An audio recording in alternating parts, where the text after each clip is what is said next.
So I've just moved house, and that means I have to take all of my books and put them into bags, and now I've got to take all of those bags and take out all the books and put them onto my brand new bookshelf, which I've just built today. And I thought it might be kind of fun to do a bit of a bookshelf tour, see what books I've had. One, to motivate me to actually unpack all my books. They can't live in bags forever. Two, see what books I actually have, as it's been about 6 weeks since I packed now and I can't really remember. See how many I actually still have to read, which might be a bit embarrassing for me. And three, maybe provide some fun recommendations of what is mostly archaeology and history books. I know BookTube is a place that tends to be more fiction-based books, and I mostly read non-fiction, so maybe provide some good non-fiction recommendations. I don't know, we'll have to see. It's been a while since I've recorded anything, spoke to the camera, so I'm feeling a bit like I can't remember what I'm supposed to do. Not that I ever knew what I was supposed to do. It's a bit of a way for me to get back into the swing of things. And I have a great office. It's very bare right now, stuff everywhere, but it's a bit fun. I'm hoping this will be a good place. It's going to become a background for videos. I'm going to timestamp the categories of books down below, so if you're really interested in a certain category of books, to try and jump around the timestamps. It might be a bit chaotic, I'm sorry, but is it moving chaotic? It definitely feels like it for me. Anyway, without further ado, I'm going to start doing it. Organisation-wise, I don't know if it's unorthodox or not. I've sorting my books thematically and then trying to do it chronologically almost, which makes sense that they're mostly history. Some of it I have to make decisions over. Some people, you might not like how I sort my books out. Sometimes I don't like how I sort my books out, but at least it's not colour organisations. I don't know how people do that. I've had quite a bit of coffee as well. But I'm going to start by just basically grabbing books, putting them on the shelf. As how else would I unpack? And talking through what books I pick up. This is in no way scripted, no way planned whatsoever really. I just kind of picked up a camera and started filming. But it could be fun. Anyway, apologies if anyone's watching. Starting with books in the archaeology genre. And most of my books do fall into the archaeology genre. So archaeology genre is books about archaeology or archaeologists as a discipline. And this book is The Great Archaeologist. This is by Brian Fagan. I absolutely love this book. I gave it 5 stars if I remember correctly. And each sort of chapter is only like a few pages, really short, and about a different archaeologist. So you get to learn about what are the great archaeologists. And he's had, people who really started the discipline in antiquity, not in antiquity, who are antiquarians, and then up to some people who you might not have heard of who are working today. And yeah, I really like this book. So that's staying, going on the shelf. And thinking, archaeology can go on this shelf. Can see it nicely. Trying to also think this is going to be a backdrop for other content and videos, so I kind of want it to look nice. This is the Handbook of British Archaeology. I don't use this loads. I use this for making my game a puzzling past. If you want to watch about that, you can watch up here. And this is loads of just finds you could find in Britain of British archaeology, like the name suggests. And it's a good resource, a good tool that I'd recommend if you are doing fieldwork in the UK. That also goes in the archaeology genre. And then this, the Archaeology Textbook University Student Bible. This is just archaeology, theories, methods and practice, and this is kind of the archaeology textbook. Any archaeology student probably has seen or heard of this book before. It's good if I just need to, check something, try to find a reference for something else or like a definition. It's got a great glossary. That's kind of all I really use it for now. I actually got that one in my gap year, so I could start trying to learn a bit more about archaeology before I actually started studying it at uni, and that worked quite well for me. Those 3, they weren't that niche. Now we're going into a Gazette of Standing Stones in Great Britain, so we're getting a bit more niche. This is kind of, I think this will probably come in the Neolithic, Bronze Age sort of genre, chronological theming, which I think is going to go on the same shelf, so that's fine for now. And this is a, this guy, Olaf Swarsbrick, undertook a survey of all the standing stones in Great Britain, or most of them, as it hadn't really been undertaken before, and it was published after he died, unfortunately, so we never got to see it properly done, I think. And I really like standing stones. There's quite a few standing stone books here. If you're interested in standing stones, it's quite niche. I would recommend it. I think you can get an online version too, and it's just all about stones, you know, their height, their shape, seeing if there's any sort of patterns across stones in the UK. Great Britain. And if you like stones, it's a good one. It's already started to get so niche. Archaeological Theory, an introduction.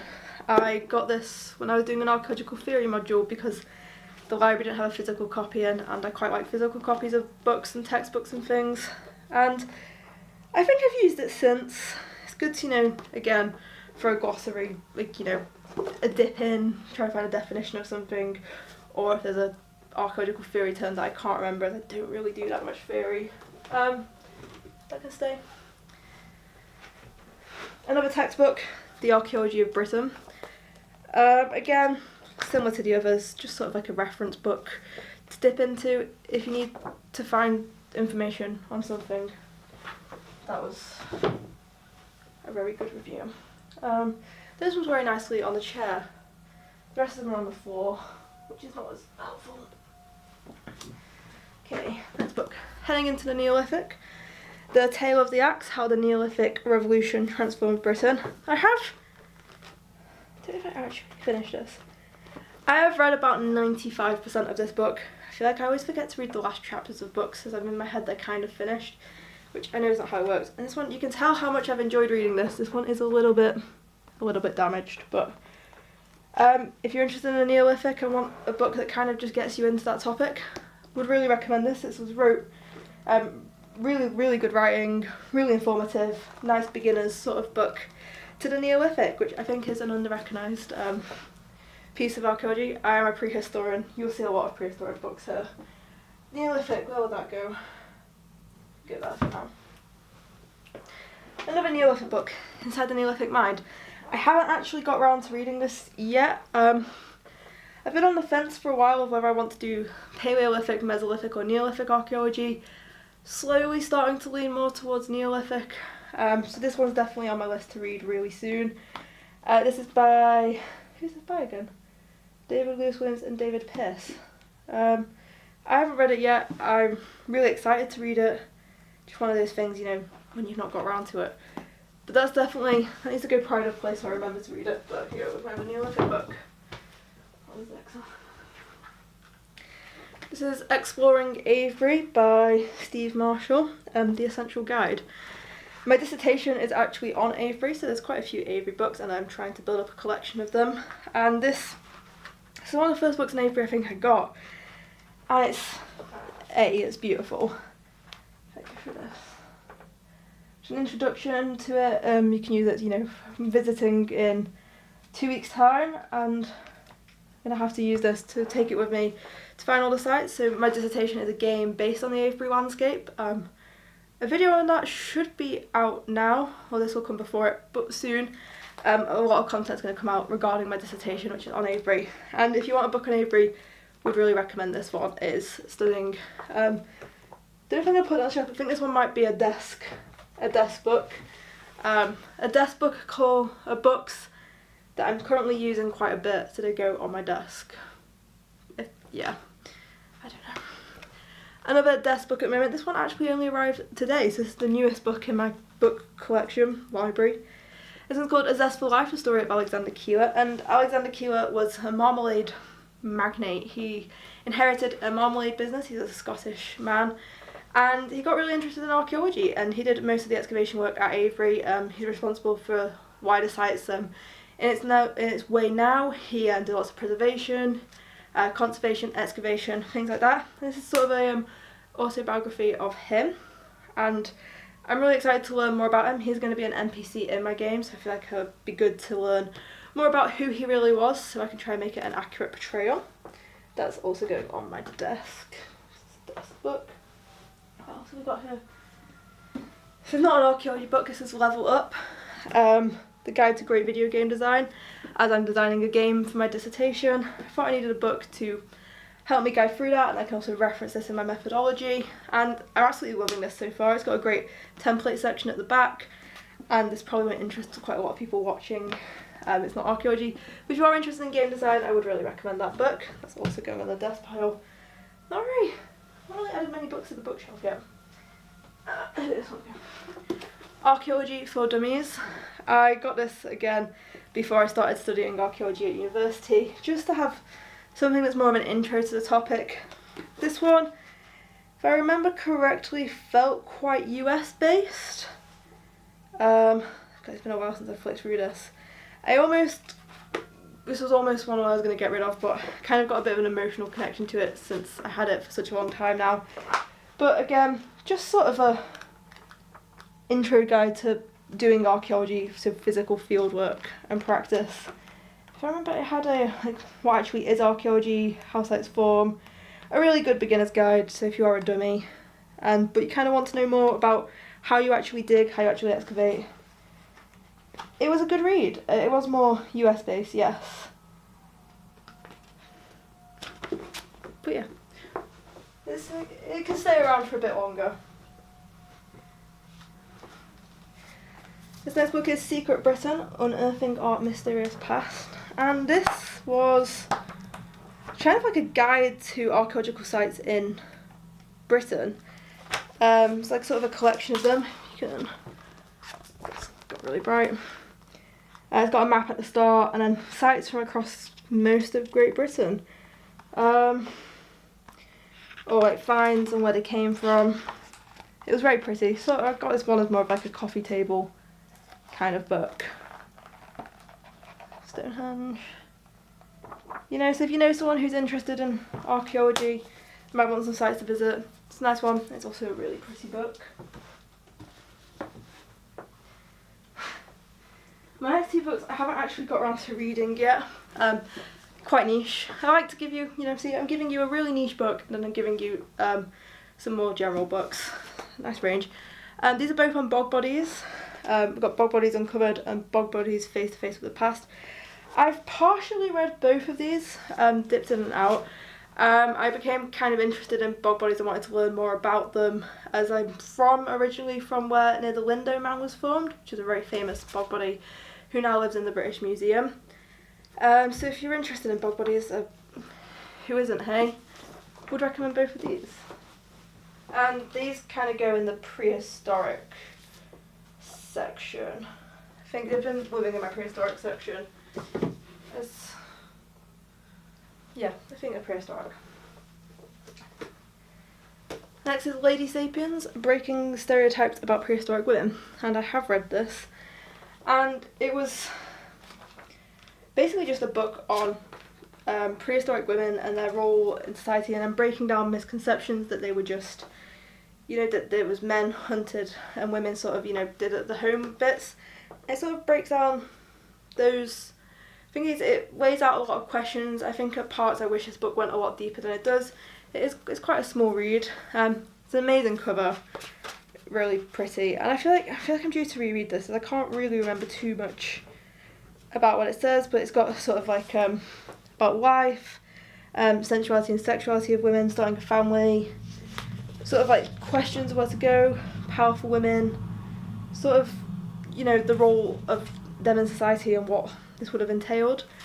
I think this one definitely needs a reread, and I do wish it was a bit longer.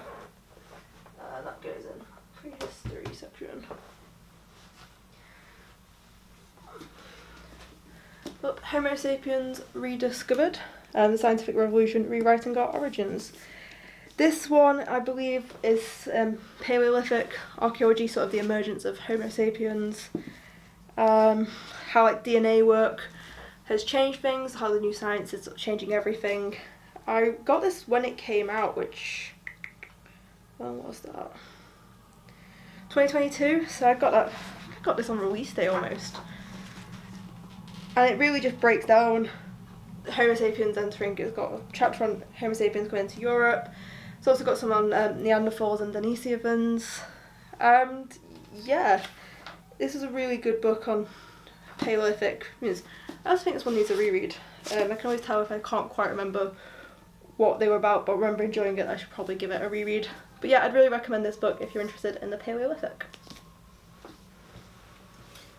These next two books are both by Alice Roberts, and they use burials that are found in Britain, in both of them, starting with the first burials in Britain, so like prehistory of Britain. And then this one is the first millennium in Britain. And yeah, I think Ancestors was personally my favourite because I'm more interested in prehistory. But this one was also interested in the first millennium, which I don't remember exactly when that covers from and to. But again, beautiful writing. Alice Roberts, everyone. I think if you know archaeology in the UK, you will know who Alice Roberts is. We've got some Roman, Vikings, Anglo-Saxon burials. Would really recommend this, but if you're into prehistory a bit more than me, would recommend this one first. I believe she has another instalment in this segment of the time just after the first millennium. I think maybe medieval.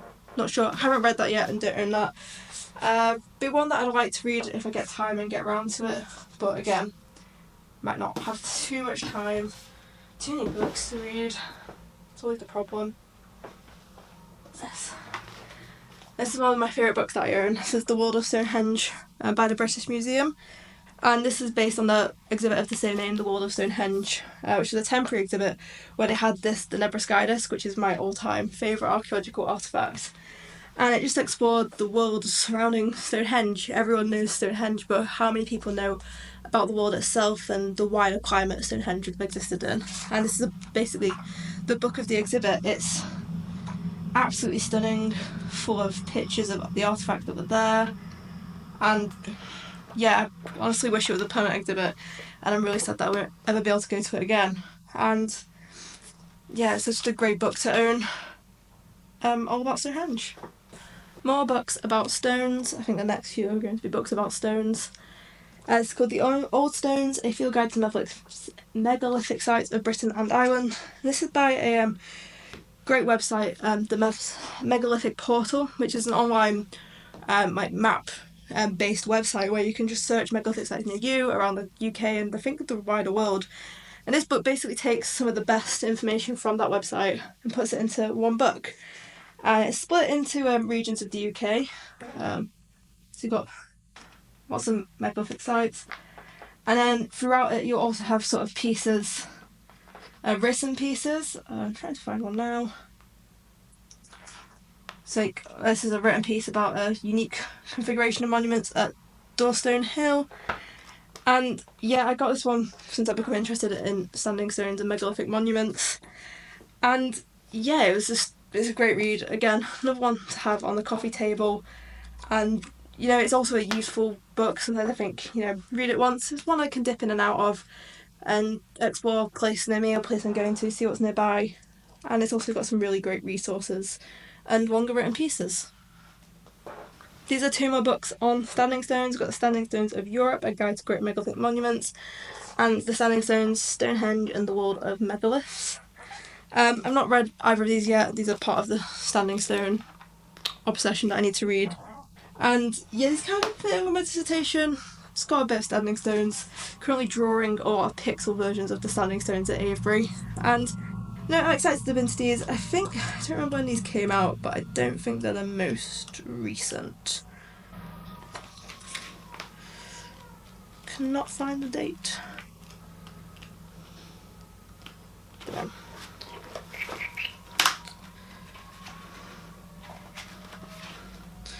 Can't find a date off the top of my head. This one is 1979, and this one can't quite remember, but still be useful nonetheless. Should probably read those soon. So this is a book that I've had for ages and just haven't gone around to reading, but really want to. And when you say it, you're like, why have I not read this yet? This is Life as Told by a Sapiens to a Neanderthal, and it's basically just a book, I believe, of a sapien telling life to a Neanderthal. And that sounds great. I really need to read this. This book is Prehistory, The Making of a Human Mind by Colin Renfrew. And the description, I haven't read this yet, but the blurb says, what does it mean to be human? 5 million years ago, there were no people on the earth. Today we see mankind as all diversity. But how did we come and where are we now? And I think it's one of those books that if you're into prehistory, you probably should read it, and that's why I've got it. It looks like it'll be a really good read, just again, one of those where I don't really have a reason why I've not read it yet. I've been a bit of a reading slump recently.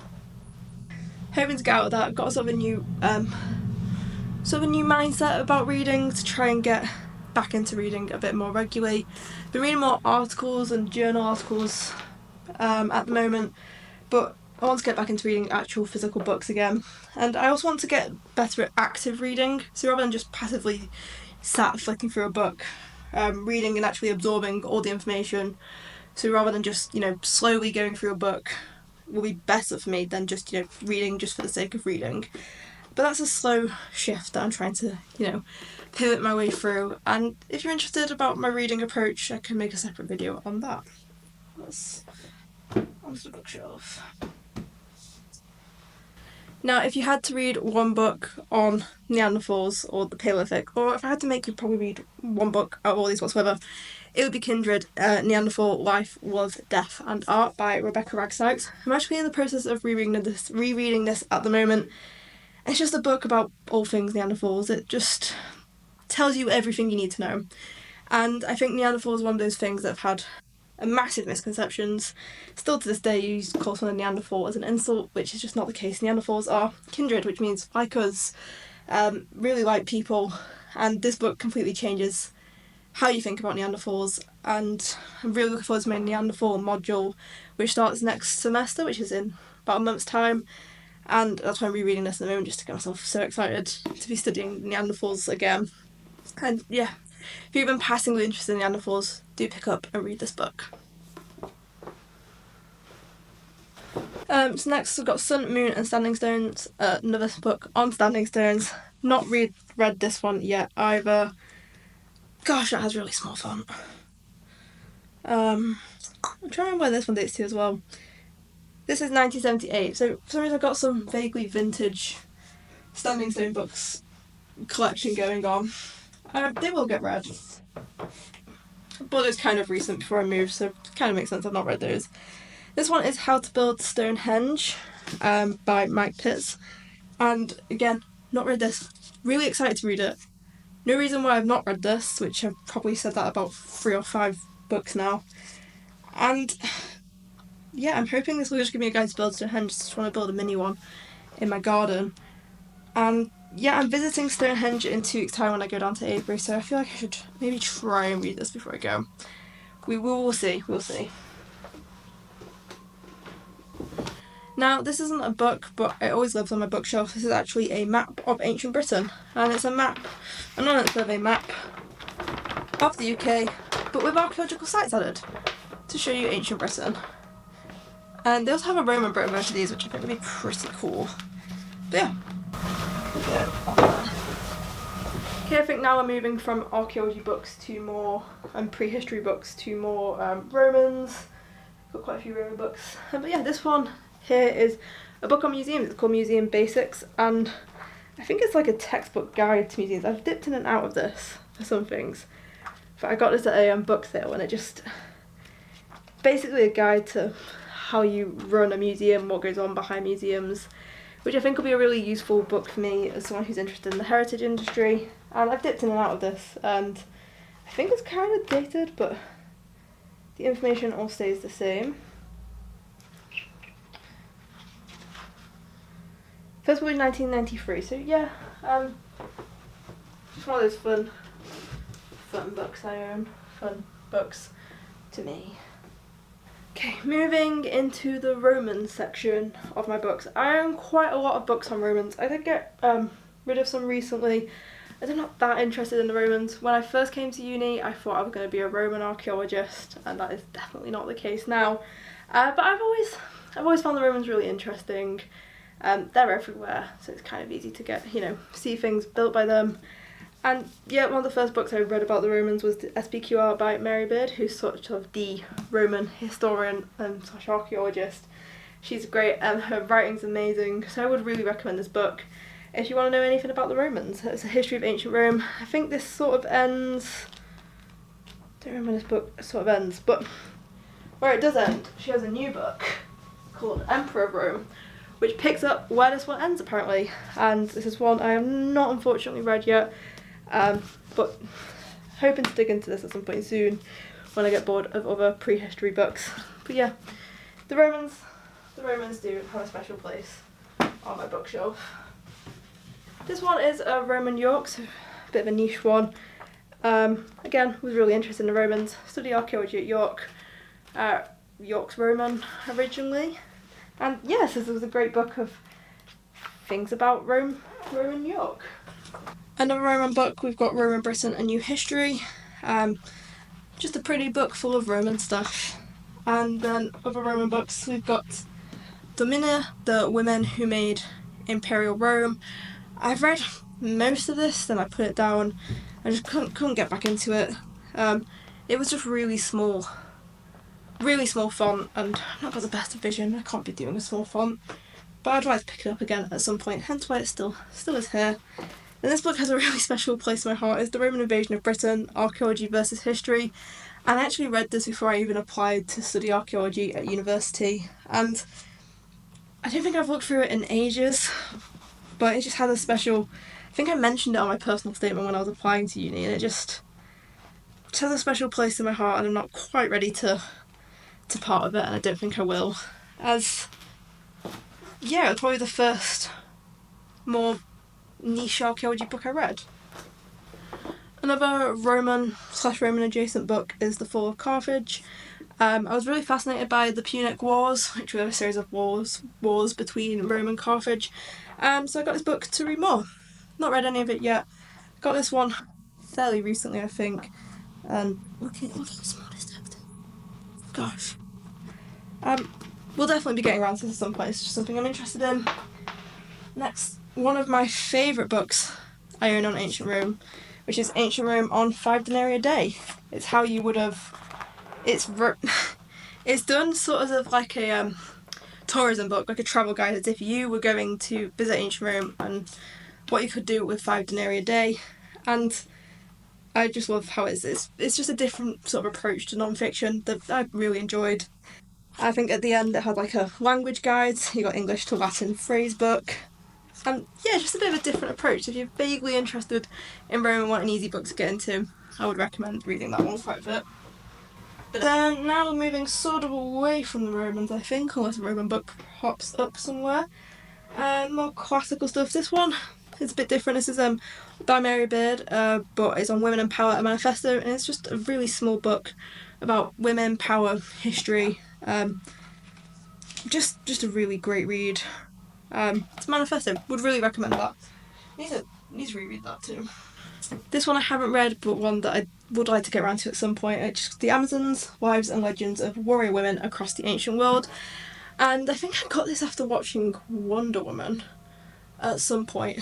And sort of like the real archaeology history side of things behind the Amazons.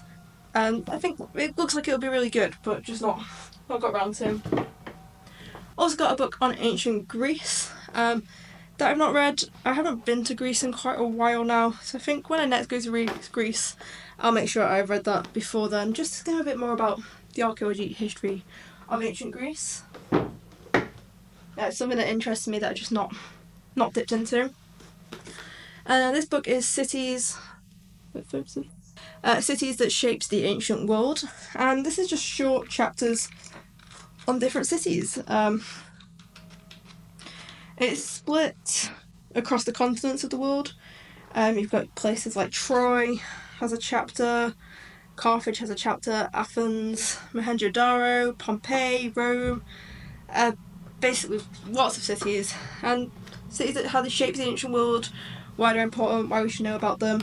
And it also has a really great section, as I got this as a Christmas present, but then reread part of it as I had an essay on Mohenjo-Daro, and it has a great further reading section which is split by all of the cities, which was really useful. So if you're interested in the ancient world, would recommend this, just to give you some, get to terms with quite a lot of the important cities.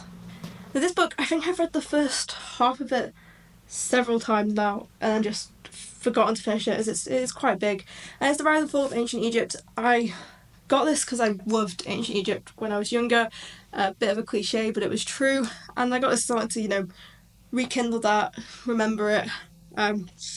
But yeah, I just not able to finish it. It's not my area that I'm researching at the moment or wanting to get involved in. So it's just sort of something I'm not not properly dipped back into, but I will eventually finish it. It's got a lovely cover, and the parts I've read have been great. So if you are interested in ancient Egypt, I do think I'd recommend it. But it is massive because it's a start of 3000 BC all the way to Cleopatra, which is such a long period of time, and it's so impressively how much the authors managed to cram into this one book. It will be finished eventually.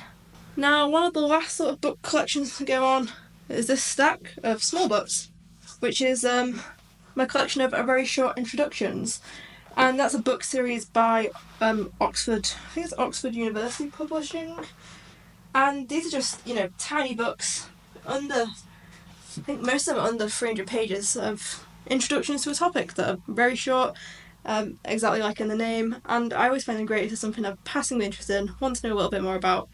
To get one of those to read. It's usually got a further reading section, a timeline, glossary, things like that. So I'd recommend those for any topics that you sort of want to sort of know a bit more about but aren't too sure where to get into. Now I think we're completely stepping away from history and archaeology for the most part, so that's basically it. I think we're stepping away from anything pre-Roman and to my other interests. I have no idea what these books are going to be. Could be fun. If you're not interested in any of my random interests, I'd stop watching now. But dinosaurs.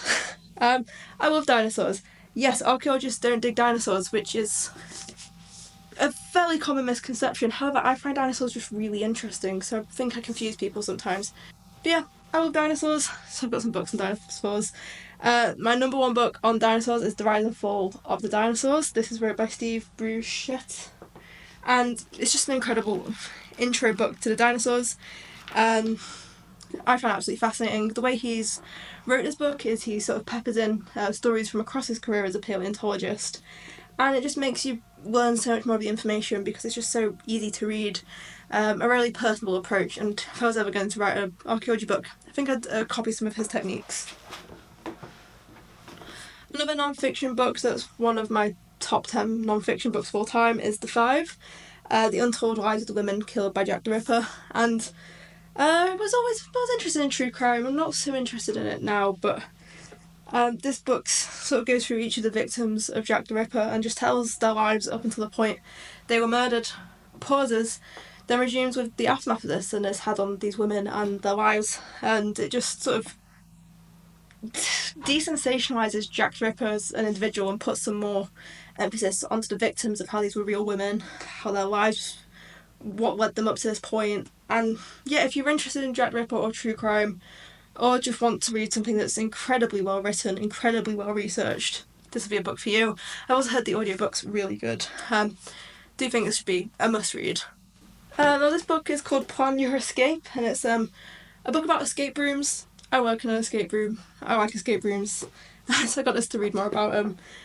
If you're a massive escape room enthusiast, I think you'd enjoy it. If not, probably not for you.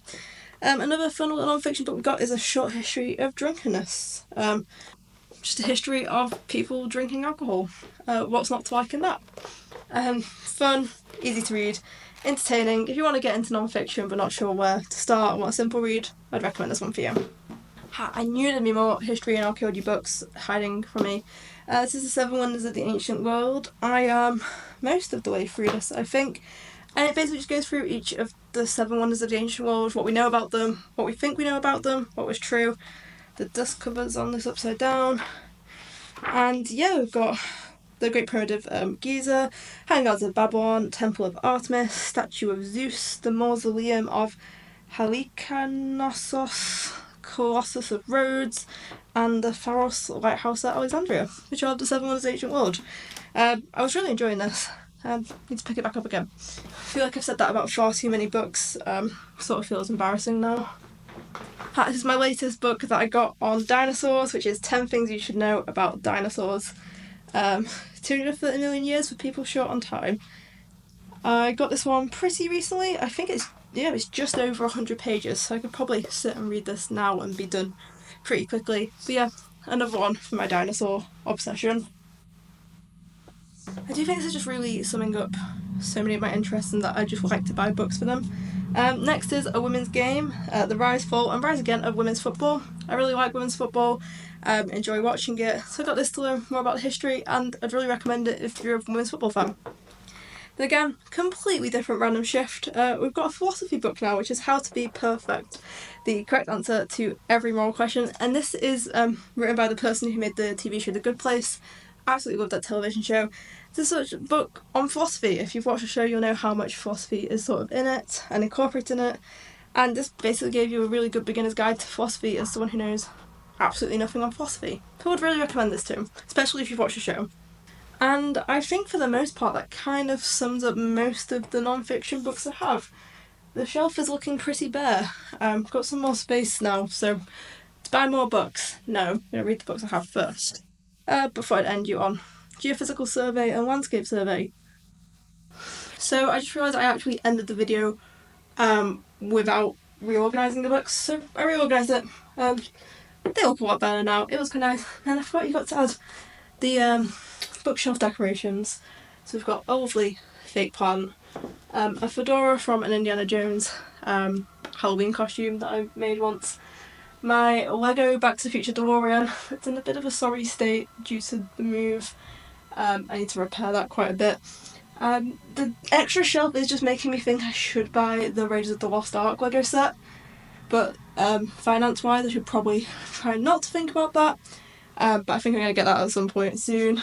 Then just some other stuff to add. First little Rosetta Stone postcard. It can go, I think if it goes by the Egypt book. I thought I had some blue tack on here. It's not going well.